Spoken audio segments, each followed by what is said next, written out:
San Francisco, kota penuh inovasi dan cahaya teknologi, ternyata menyimpan sisi gelap yang tak banyak dibicarakan. Ribuan orang hidup tanpa rumah, tanpa keamanan, tanpa harapan. Dalam dokumenter perjalanan ini, kami mengajak kamu menelusuri jalanan yang tak terlihat dalam brosur wisata, dunia tunawisma yang menyayat hati. Bayangkan, seorang pria tidur di bawah jembatan dekat arena Marlins selama 3 bulan lebih. Ia menjaga tempatnya tetap bersih, tidak mengganggu siapapun. Tapi 2 hari lalu, polisi memberinya pilihan, pergi atau masuk penjara. Ironisnya, selama 3 bulan sebelumnya, polisi yang sama hanya lewat tanpa kata, seolah-olah keberadaan pria itu tidak pernah benar-benar diakui. Dengan harga sewa rata-rata $3.500 Amerika Serikat, sekitar 57 juta rupiah per bulan, hidup di San Francisco menjadi mimpi buruk bagi banyak orang. 1 tagihan rumah sakit, 1 kehilangan pekerjaan cukup untuk membuat siapapun jatuh ke jalanan. Krisis ini bukan sekadar soal ekonomi. Ini adalah cermin kegagalan sosial kita bersama.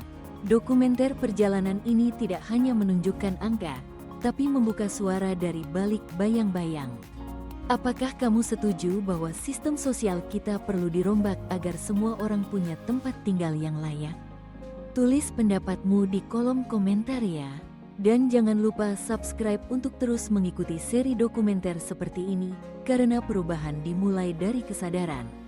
Contoh komentar bermanfaat, saya baru tahu harga sewa segila itu.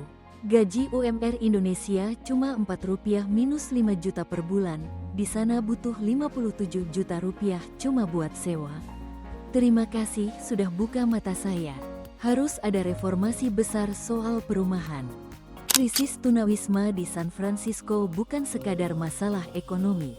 Ini adalah kegagalan publik yang memantulkan cermin retak dari sistem sosial Amerika. Dalam dokumenter perjalanan ini, kita tidak hanya melihat angka-angka statistik, tapi juga mendengar suara mereka yang hidup di pinggir peradaban.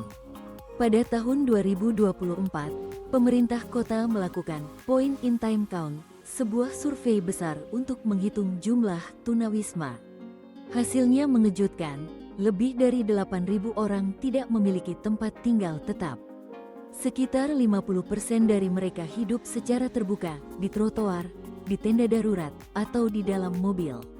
Sisanya tinggal sementara di shelter atau hunian transisi. Yang lebih mengejutkan, jumlah keluarga tunawisma meningkat drastis. Banyak keluarga lebih memilih tinggal di mobil demi menjaga privasi dan keamanan, daripada menghadapi kondisi shelter yang padat dan tidak manusiawi. Bayangkan, hidup dengan anak kecil di dalam mobil tua yang diparkir di pinggir jalan. Tidak ada air bersih, tidak ada kamar mandi, hanya lampu jalan dan ketakutan. Meskipun ada penurunan kecil dalam jumlah tunawisma tanpa tempat berlindung, yang disebut sebagai pencapaian terendah dalam 10 tahun, kenyataannya, kasus baru terus bermunculan setiap minggu. Ini menunjukkan bahwa solusi yang ada masih terlalu rapuh. Krisis ini bukan hanya tentang kehilangan rumah, tapi kehilangan harga diri, identitas, dan kesempatan untuk bangkit. Dokumenter perjalanan ini akan terus menggali kisah-kisah nyata dari mereka yang hidup dalam bayang-bayang kota modern. Menurut kamu, apakah lebih baik tinggal di shelter padat atau dalam mobil sendiri demi rasa aman? Tulis pendapatmu di kolom komentar. Dalam setiap krisis, anak-anak adalah korban yang paling tak bersuara. Di balik angka-angka statistik tunawisma di San Francisco, terdapat kisah memilukan tentang generasi muda yang tumbuh tanpa tempat tidur, tanpa privasi, dan tanpa rasa aman. Dokumenter perjalanan ini membawa kita menyelami dunia yang sering luput dari perhatian media, dunia anak-anak tunawisma. Meskipun jumlah remaja tunawisma di jalan menurun berkat akses shelter yang lebih baik, namun angka yang mencari bantuan malah meningkat. Ini berarti, banyak dari mereka tetap hidup tidak stabil, pindah dari satu tempat ke tempat lain, tidur di sofa teman, atau berdesakan dalam shelter sementara. Lebih menyakitkan lagi adalah kenyataan bahwa ratusan keluarga kini hidup dalam kendaraan pribadi, mencoba mempertahankan sisa-sisa privasi. Di mobil kecil itu, mereka memasak mie instan, menyeka tubuh dengan tisu basah, dan mengganti popok anak mereka di bangku belakang. Semua ini demi menghindari kondisi shelter yang sering penuh sesak, tidak higienis, dan tidak ramah anak. Bayangkan jika Anda adalah seorang ibu tunggal dengan 2 anak kecil, dan satu-satunya pilihan Anda adalah tidur di mobil atau berbagi ruangan dengan 10 orang asing. Dengan biaya sewa rata-rata $3.500 Amerika Serikat per bulan, sekitar 57 juta rupiah, pilihan bagi keluarga berpenghasilan rendah semakin sempit. Kisah mereka bukan sekadar tentang kehilangan rumah, tapi tentang bagaimana mereka berjuang mempertahankan martabat di tengah sistem yang terlalu lambat berubah. Menurut kamu, apakah pemerintah seharusnya memberi bantuan langsung kepada keluarga tunawisma, seperti subsidi tempat tinggal atau mobil layak huni? Tinggalkan komentarmu di bawah. Krisis tunawisma di San Francisco tidak menimpa semua orang secara merata. Dalam dokumenter perjalanan ini, kita menemukan bahwa komunitas tertentu, terutama veteran, orang Latin, dan warga kulit berwarna, mengalami beban yang jauh lebih berat. Ketidaksetaraan sistemik memperbesar risiko menjadi tunawisma, dan statistik membuktikannya. Veteran yang pernah mempertaruhkan nyawa demi negara, kini harus tidur di trotoar dengan hanya selimut tipis sebagai pelindung dari dinginnya malam. Banyak dari mereka mengalami trauma mental seperti PTSD, tapi akses terhadap perawatan sangat terbatas. Mereka terlupakan dalam sistem yang seharusnya melindungi mereka. Sementara itu, komunitas Latin dan Hispanik menunjukkan peningkatan jumlah yang mencolok dalam populasi tunawisma. Mereka seringkali bekerja di sektor informal dengan pendapatan minim, tanpa jaminan kerja atau asuransi kesehatan. Bayangkan, gaji minimum di San Francisco sekitar $18 Amerika Serikat per jam, sekitar Rp295.000. Tetapi harga sewa apartemen satu kamar bisa mencapai $3.500 Amerika Serikat per bulan, sekitar 57 juta rupiah. Sulit untuk bertahan hidup, apalagi menabung atau menyewa rumah. Di beberapa lingkungan seperti Tenderloin dan Soma, jumlah tenda di jalan memang menurun karena relokasi ke shelter. Tapi di daerah lain, jumlah orang yang tinggal di mobil justru meningkat drastis. Ini bukan solusi permanen, hanya perpindahan lokasi dari satu sudut kota ke sudut lainnya. Ketidakadilan ini menciptakan wajah baru, tunawisma, bukan hanya orang yang malas atau kecanduan, tapi juga mereka yang bekerja keras namun tetap tidak mampu. Menurut kamu, apa solusi jangka panjang untuk membantu para veteran dan pekerja miskin agar tidak jatuh ke jalanan? Berikan pendapatmu di kolom komentar.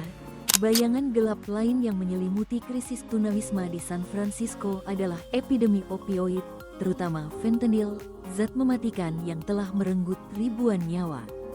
Dalam dokumenter perjalanan ini, kita melihat bagaimana kecanduan dan tunawisma sering berjalan beriringan, saling memperkuat satu sama lain dalam lingkaran yang nyaris tak terputus. Fentanyl adalah obat penghilang rasa sakit yang 50 kali lebih kuat daripada heroin. Harganya murah di pasar gelap, sekitar $5 Amerika Serikat per dosis, sekitar Rp82.000. Tapi efeknya bisa mematikan hanya dalam hitungan menit. Banyak tunawisma yang menggunakan fentanyl bukan untuk bersenang-senang, melainkan untuk menghilangkan rasa sakit, stres, dan dinginnya malam di trotoar. Kota San Francisco memang telah berusaha memberikan solusi dengan program pembagian jarum suntik steril untuk mencegah penularan penyakit seperti HIV atau hepatitis C, namun kebijakan ini menuai kontroversi. Jarum yang tidak dibuang dengan benar tersebar di taman, trotoar, bahkan dekat sekolah. Ini menimbulkan perdebatan besar antara aspek kesehatan publik dan keamanan lingkungan. Sementara itu, pusat rehabilitasi dan layanan kesehatan mental masih belum mencukupi. Banyak tunawisma yang tidak bisa mengakses perawatan jangka panjang, baik karena biaya, birokrasi, atau keterbatasan tempat tidur di fasilitas rehabilitasi. Ini menunjukkan bahwa hanya membangun shelter tidak cukup, kita juga butuh penanganan menyeluruh terhadap kesehatan mental dan kecanduan. Menurut kamu, apakah program rehabilitasi seharusnya jadi prioritas utama sebelum tempat tinggal? Atau keduanya harus berjalan beriringan? Tulis pendapatmu di komentar. San Francisco bukan tinggal diam. Pemerintah kota telah menjalankan ratusan operasi relokasi tenda liar melalui program seperti Healthy Street Outreach Center. Dalam dokumenter perjalanan ini, kita menyaksikan bagaimana kota ini mencoba membersihkan jalanan bukan hanya demi keindahan visual, tapi juga untuk alasan kesehatan dan keamanan publik. Hasilnya, jumlah tenda di beberapa area seperti Tenderloin dan Soma memang menurun. Banyak orang dipindahkan ke shelter darurat atau hunian sementara. Tapi ironisnya, saat tenda-tenda hilang dari pusat kota, muncul fenomena baru, peningkatan signifikan orang-orang yang tidur di dalam kendaraan, van tua, mobil rusak, bahkan trailer kecil yang diparkir di trotoar. Bagi banyak keluarga, hidup di dalam mobil terasa lebih aman daripada tinggal di shelter ramai. Mereka bisa mengunci pintu, mengatur privasi, dan menjaga anak-anak dari lingkungan yang kadang berbahaya di tempat penampungan. Tapi kehidupan di mobil juga tidak mudah. Tidak ada kamar mandi, tidak ada dapur, dan hampir tidak ada tempat untuk anak-anak bermain atau belajar. Parkir semalaman juga menjadi tantangan besar. Banyak kawasan di San Francisco melarang parkir kendaraan semalaman, terutama untuk RV, mobil rumah. Warga tunawisma yang tinggal di mobil terancam denda besar atau bahkan ditarik paksa. Satu denda parkir bisa mencapai $110 Amerika Serikat, sekitar 1,8 juta rupiah, jumlah yang bagi mereka sama artinya dengan seminggu makanan. Apakah kamu setuju bahwa pemerintah harus menyediakan zona aman untuk keluarga yang tinggal di mobil sambil menunggu solusi permanen? Yuk, tulis komentarmu. Jika kita ingin memahami akar krisis tunawisma di San Francisco, maka jawabannya sangat jelas, biaya perumahan yang melambung tinggi. Dalam dokumenter perjalanan ini, kami menggambarkan bagaimana satu atap bisa menjadi barang mewah yang tak terjangkau oleh ribuan warga. Harga sewa rata-rata untuk apartemen satu kamar di San Francisco kini mencapai sekitar $3.500 Amerika Serikat per bulan, setara dengan 57 juta rupiah. Bagi keluarga kecil dengan 2 anak, menyewa unit 2 kamar bisa menghabiskan hampir 50% dari pendapatan bulanan mereka, terutama jika mereka bekerja dengan upah minimum sekitar $18 Amerika Serikat per jam, Rp295.000 per jam. Tak heran jika banyak yang terpaksa memilih antara membayar sewa atau membeli makanan. Satu kali kehilangan pekerjaan, satu kecelakaan, atau satu tagihan rumah sakit yang tak terduga bisa langsung menjatuhkan mereka ke jalanan. Sistem ini sangat rapuh, dan itu adalah kenyataan bagi ribuan orang setiap harinya. Sementara itu, pasokan hunian yang terjangkau tetap tidak mencukupi. Proyek pembangunan perumahan murah sering tertunda karena birokrasi, biaya konstruksi yang tinggi, dan penolakan dari warga lokal yang khawatir akan menurunkan nilai properti mereka. Bahkan membangun satu unit rumah terjangkau bisa menelan biaya hingga $700.000 Amerika Serikat, lebih dari 11,4 miliar rupiah. Sistem ini tidak adil. Ini bukan hanya masalah kekurangan rumah, ini adalah krisis moral. Menurut kamu, apakah developer swasta seharusnya diwajibkan membangun lebih banyak rumah terjangkau sebagai syarat izin proyek besar? Tulis opini kamu di komentar ya. Dalam bayangan gedung pencakar langit dan kekayaan teknologi, sistem sosial San Francisco perlahan-lahan menunjukkan tanda-tanda kelelahan. Dalam dokumenter perjalanan ini, kita menyoroti bagaimana jaringan pengaman sosial yang seharusnya melindungi mereka yang paling rentan, sedang berada di ambang kejatuhan. Layanan penampungan darurat, shelter, kini penuh sesak. Daftar tunggu untuk mendapatkan tempat tidur bisa mencapai berminggu-minggu, bahkan berbulan-bulan. Program bantuan seperti San Francisco Emergency Rental Assistance Program (SFRAP) memang ada, tapi dananya terbatas. Banyak keluarga harus berebut untuk mendapatkan bantuan sewa sebelum dana habis. Selain itu, biaya hidup yang terus meningkat membuat banyak pekerja miskin tetap terjebak. Bahkan dengan 2 pekerjaan penuh waktu, banyak keluarga masih tidak mampu menyewa rumah yang layak. Gaji per bulan sekitar USD 3,000 sampai 4,000, Rp 49 sampai 65 juta, nyaris habis untuk tempat tinggal, transportasi, dan kebutuhan pokok. Tidak ada ruang untuk tabungan, tidak ada ruang untuk kesalahan. Kesenjangan ekonomi yang semakin lebar menempatkan banyak orang hanya satu langkah dari kehilangan tempat tinggal. Dan ketika krisis datang, PHK, sakit, perceraian, mereka terlempar keluar sistem. Seringkali tanpa jalan kembali. Sementara itu, anggaran untuk program pencegahan justru dipotong. Beberapa organisasi sosial mengalami kekurangan dana, sementara gaji eksekutif lembaga non-profit naik hingga USD 250,000 sampai 300,000 per tahun, Rp4,9 miliar. Ini menimbulkan pertanyaan besar, kemana perginya dana publik? Menurut kamu, apakah pemerintah harus mengalihkan lebih banyak anggaran ke pencegahan daripada membangun shelter baru? Bagikan pendapatmu di komentar ya. San Francisco tidak tinggal diam. Kota ini memang telah membuat berbagai upaya untuk menangani krisis tunawisma, dan beberapa di antaranya menunjukkan hasil. Dalam dokumenter perjalanan ini, kita melihat sekelumit harapan dalam program Home by the Bay Plan tahun 2023 sampai tahun 2028, sebuah strategi 5 tahun untuk menjadikan tunawisma sebagai kondisi yang langka, singkat, dan tidak terulang. Ribuan orang telah dipindahkan dari jalan ke rumah-rumah yang stabil. Banyak di antaranya berhasil mempertahankan tempat tinggal selama bertahun-tahun.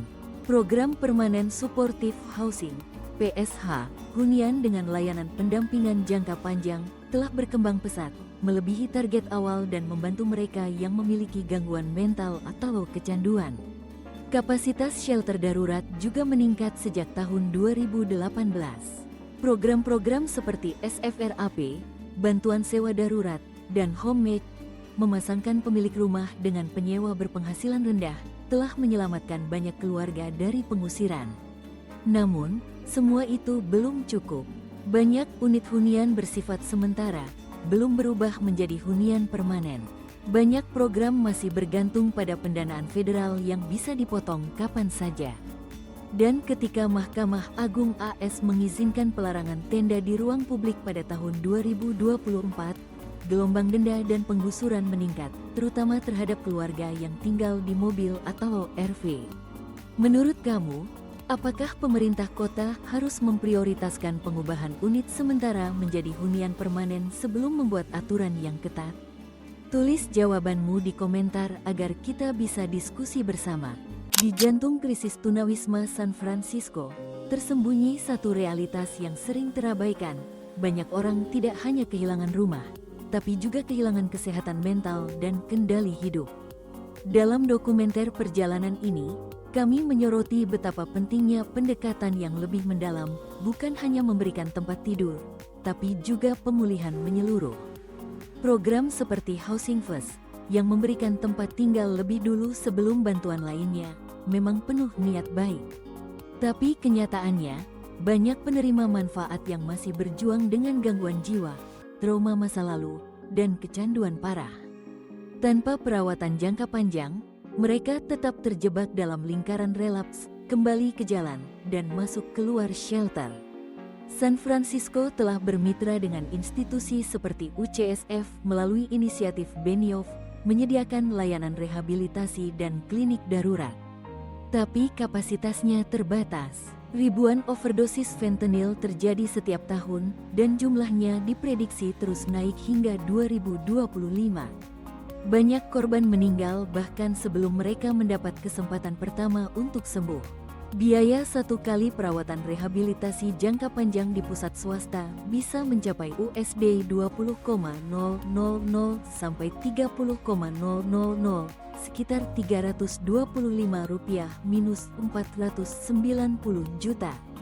Jelas ini bukan angka yang terjangkau bagi warga miskin, apalagi mereka yang sudah hidup tanpa penghasilan tetap. Pertanyaannya bukan lagi soal ketersediaan shelter, tapi apakah kita benar-benar siap memulihkan manusia seutuhnya, bukan hanya menyembunyikan mereka dari pandangan publik?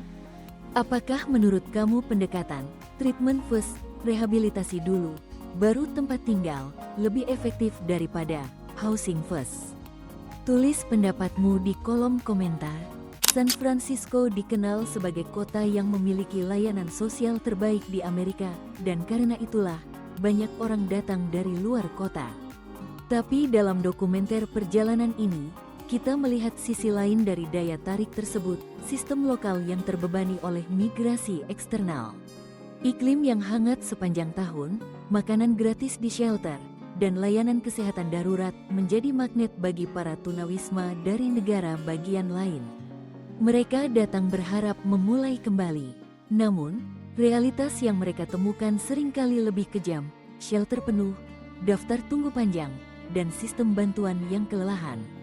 Pemerintah kota telah mencatat bahwa lebih dari 40% tunawisma di San Francisco bukan berasal dari kota itu sendiri. Ini menciptakan dilema moral dan logistik. Apakah kota ini harus memikul seluruh beban? Atau apakah daerah-daerah tetangga harus ikut bertanggung jawab? Program seperti Homeward Bound mencoba memulangkan orang-orang ke kota asal mereka dengan memberikan tiket bus atau pesawat. Tapi solusi ini dianggap kontroversial, seolah-olah hanya memindahkan masalah, bukan menyelesaikannya. Sementara itu, komunitas lokal khawatir bahwa semakin banyak layanan yang tersedia, semakin besar pula arus masuk. Akibatnya, muncul tekanan dari warga agar layanan dibatasi, atau bantuan hanya diberikan kepada mereka yang asli San Francisco. Tapi bagaimana kita bisa mengukur hak seseorang atas bantuan berdasarkan kode pos? Menurut kamu, apakah solusi tunawisma harus berskala regional, lintas kota dan negara bagian? Atau tanggung jawab tetap berada pada kota tempat mereka tinggal? Ayo tulis pandanganmu di komentar. Di balik kelangkaan perumahan terjangkau di San Francisco, tersembunyi masalah yang lebih rumit, aturan zonasi yang kaku dan sikap penolakan dari warga lokal. Dalam dokumenter perjalanan ini, kami mengupas sisi birokratis dari krisis tunawisma, bagian yang sering luput dari perbincangan publik. Banyak wilayah di San Francisco melarang pembangunan apartemen bertingkat atau hunian multifamily. Akibatnya, pasokan unit murah tersumbat sejak awal. Setiap proyek perumahan terjangkau harus melalui proses izin panjang, rapat komunitas, dan revisi berulang yang bisa memakan waktu 3 hingga 5 tahun sebelum pembangunan dimulai. Belum lagi biaya pembangunan satu unit rumah terjangkau bisa mencapai $700.000 Amerika Serikat, lebih dari 11,4 miliar rupiah, karena harga tanah mahal, izin lambat, dan biaya material yang terus naik. Developer akhirnya lebih memilih membangun apartemen mewah untuk kalangan atas karena margin keuntungannya jauh lebih besar. Tapi yang paling menyakitkan adalah sikap "not in my backyard" (NIMBY). Warga yang tinggal di lingkungan elit sering menolak proyek rumah murah di dekat mereka. Alasannya, nilai properti akan turun, keamanan terganggu, atau suasana lingkungan akan berubah. Padahal, rumah adalah hak dasar, bukan barang mewah. Ketika masyarakat menolak hunian terjangkau, mereka tidak hanya menolak bangunan, mereka menolak orang-orang yang membutuhkannya. Dan itulah tembok tak kasat mata yang membuat krisis ini terus berlangsung. Menurut kamu, apakah warga seharusnya ikut ambil bagian dalam penyelesaian krisis perumahan, meskipun itu berarti menerima perubahan di lingkungan mereka? Tulis opinimu di komentar. Dalam lanskap krisis tunawisma yang terus berubah, satu tren mencolok muncul, lonjakan jumlah keluarga yang kehilangan tempat tinggal. Dalam dokumenter perjalanan ini, Kita fokus pada sisi paling menyayat hati dari tragedi ini, anak-anak dan orang tua yang hidup berpindah-pindah tanpa kejelasan. Statistik terbaru menunjukkan bahwa jumlah keluarga tunawisma di San Francisco hampir 2 kali lipat dalam beberapa tahun terakhir. Banyak dari mereka tidak tinggal di tenda, melainkan di mobil atau kendaraan rekreasi, RV, untuk menjaga privasi dan keamanan anak-anak mereka. Tapi kehidupan di dalam kendaraan juga penuh keterbatasan, panas saat musim panas, dingin saat malam, dan minim akses ke air bersih. Dengan harga sewa bulanan mencapai $3.500 Amerika Serikat, sekitar 57 juta rupiah. Bahkan keluarga dengan 2 orang tua bekerja penuh waktu pun masih kesulitan menyewa tempat tinggal layak. Mereka harus memilih antara membayar sewa, membayar biaya penitipan anak, atau membeli makanan sehat. Tidak sedikit anak-anak yang tidak bisa mandi sebelum sekolah, atau belajar di bangku belakang mobil dengan cahaya seadanya. Bahkan ketika mereka mencoba mencari bantuan, daftar tunggu shelter keluarga bisa mencapai ratusan orang. Solusi sementara sering tidak sesuai kebutuhan, tidak ada dapur, tidak ada tempat untuk anak-anak bermain, dan waktu tinggal dibatasi hanya beberapa minggu. Ini bukan hanya krisis ekonomi, ini adalah kegagalan kita sebagai masyarakat untuk melindungi masa depan anak-anak. Apakah kamu setuju jika kota seharusnya membangun shelter khusus keluarga dengan fasilitas yang layak, bukan sekadar tenda atau barak darurat? Tulis jawabanmu di komentar. Dalam menghadapi krisis tunawisma yang terus memburuk, pertanyaan besar pun muncul, siapa yang benar-benar bertanggung jawab? Dalam dokumenter perjalanan ini, kita tidak hanya menyoroti korban, tetapi juga sistem yang seharusnya melindungi mereka, mulai dari pemerintah kota, organisasi non-profit, hingga dunia usaha. San Francisco telah menggelontorkan dana miliaran dolar untuk menangani tunawisma. Anggaran tahunan Departemen Tunawisma dan Perumahan, HSH, mencapai lebih dari $700 juta Amerika Serikat, sekitar 11,5 triliun rupiah per tahun. Tapi meskipun anggaran membengkak, masalah tetap tumbuh. Salah satu isu utama adalah kurangnya transparansi. Banyak warga mempertanyakan kemana sebenarnya dana itu mengalir. Beberapa organisasi non-profit yang menerima kontrak besar dari pemerintah diketahui membayar gaji eksekutif hingga $300.000 Amerika Serikat per tahun, sekitar 4,9 miliar rupiah, sementara shelter mereka kelebihan kapasitas dan kekurangan staf. Di sisi lain, perusahaan teknologi raksasa yang mendominasi kota ini, dengan kantor pusat yang megah dan karyawan bergaji tinggi, sering dianggap tidak cukup berkontribusi. Mereka menaikkan harga sewa kawasan sekitar, tapi hanya sedikit dari mereka yang menyumbang untuk program sosial berskala besar. Dan warga biasa, banyak dari mereka merasa simpati, tapi sekaligus khawatir akan keamanan dan nilai properti. Reaksi bercampur ini menciptakan kebuntuan sosial. Menurut kamu, apakah perusahaan besar harus diwajibkan berkontribusi dalam penyediaan perumahan terjangkau di kota? Atau ini tetap tanggung jawab pemerintah? Ayo tulis opinimu di komentar.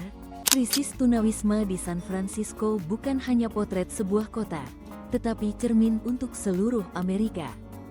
Dalam dokumenter perjalanan ini, kita telah menyusuri jalanan penuh tenda, mobil yang jadi rumah, dan mata anak-anak yang belum tahu masa depan mereka akan seperti apa. Ada harapan dalam bentuk program Home by the Bay, shelter tambahan, perumahan permanen, dan bantuan sewa. Tapi juga ada ancaman besar, pemotongan anggaran, larangan tinggal di kendaraan, dan penolakan pembangunan rumah murah oleh warga. Solusi nyata harus menyentuh akar masalah, menambah stok rumah terjangkau, memperluas layanan kesehatan mental dan kecanduan, serta memperkuat program pencegahan. Biaya hidup harus disesuaikan dengan upah. Saat ini, bekerja 40 jam seminggu dengan gaji $18 Amerika Serikat per jam, Rp295.000 per jam, pun masih belum cukup untuk menyewa kamar kecil di kota ini. Kolaborasi regional juga penting. San Francisco tidak bisa memikul semuanya sendiri. Kota-kota lain di Bay Area dan seluruh California harus ikut ambil bagian dalam bentuk anggaran, tempat tinggal, dan dukungan sosial. Pertanyaannya sekarang bukan lagi apakah bisa, melainkan seberapa besar keberanian kita untuk bertindak. Kalau kamu tinggal di San Francisco, apa satu perubahan yang paling ingin kamu lihat terkait tunawisma? Tulis jawabanmu di komentar agar suaramu ikut terdengar. Contoh komentar untuk kolom komentar YouTube. Salut untuk dokumenter ini. Baru sadar ternyata banyak keluarga tinggal di mobil cuma karena harga sewa segila itu. Semoga makin banyak yang peduli dan desak pemerintah buat bangun lebih banyak rumah murah. Tagar tolak diam, tagar rumah untuk semua.